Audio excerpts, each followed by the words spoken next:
दोस्तों, आज लता दीदी हमारे बीच में नहीं है, लेकिन उनके स्वर से वो आज भी हमारे आसपास है। लता दीदी के स्मरण में मैं आपके सामने मेरी एक छोटी सी कविता प्रस्तुत करने जा रही हूँ। हमारी लता दीदी भारत की सीमा पर जवानों को प्रेरणा देती थी।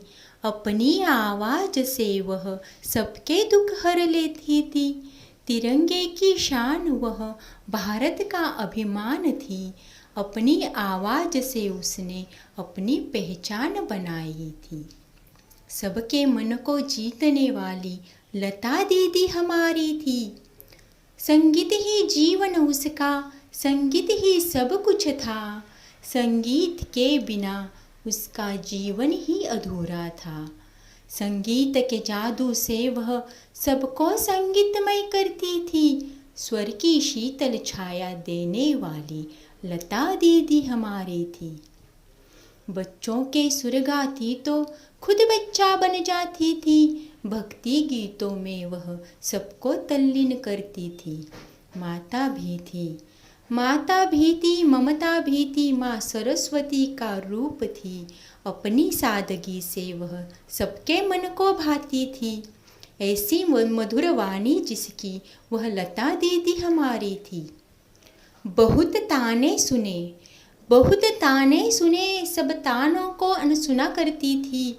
आगे बढ़ने की चाहत वह अपने मन में रखती थी। संघर्षों से भरे जीवन को, संघर्षों से भरे जीवन को अपने मेहनत से जीत लिया था। पूरे विश्व में भारत के शीर्ष को ऊंचा उठाया था। गान कोकिला स्वर सम्राज्ञी, गान कोकिला स्वर सम्राज्ञी भारत रत्न से सम्मानित थी।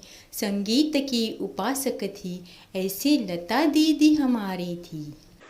लाखों करोड़ों चाहने वाले, लाखों करोड़ों चाहने वाले, सबको वह अपना मानती थी। भारत की मिट्टी में जन्मी हुई वह एक सुरों की देवता थी। भारतवासियों, भारतवासियों, अब बुरा मानना नहीं। भारत को सुरीला स्वर्ग बनाकर वह अब स्वर्ग को सुरीला बनाएगी। हमसे तो अपनी आवाज़ के रूप में मिलने आया करेगी। उसकी एक मुस्कान में, उसकी एक मुस्कान में सारी दुनिया समाई थी। बहुभाषा की ज्ञानी लता दीदी हमारी थी। लता दीदी हमारे लिए एक ईश्वरीय वरदान थी। लता दीदी के स्वर, उनके गीत पूरे विश्व में सदियों तक गूंजते रहेंगे। धन्यवाद।